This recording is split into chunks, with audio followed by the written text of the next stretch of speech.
Keely and Kirsten Souza Project. One day, silly Souza was driving his car on a wet, slippery road. He was too busy dreaming of new equations that he was not paying any attention to the road.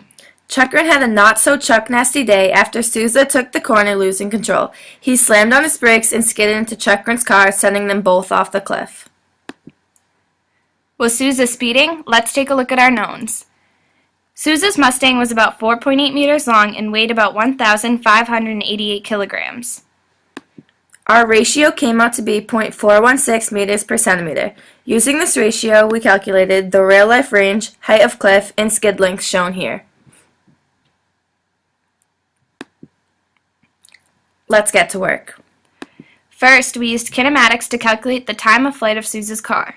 Using this kinematic equation, we were able to find that the time of flight was about 2.8 seconds.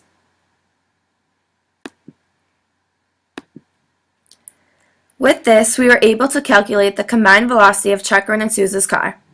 The velocity came out to be 5.5 meters per second. Using conservation of momentum, we were able to find Souza's velocity right before he demolished Chuckrin's Jeep.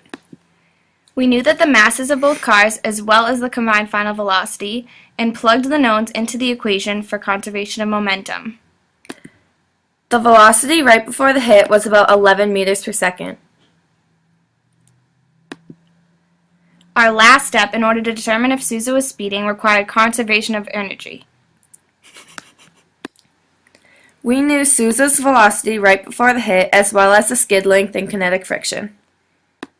In this equation, EK represents Souza driving down the road before any brakes were used. After Souza attempted to avoid crashing into Chuckrin by stepping on the brakes, he created thermal energy as well.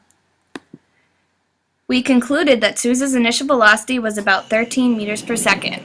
Moment of truth. Seeing as the speed limit is 20 miles per hour and that we calculated Mr. Souza's speed as 13 meters per second, we converted his speed to miles per hour and found that he was in fact speeding and was going 29.08 miles per hour. He needed to focus less on equations and more on the road. We hope this helps.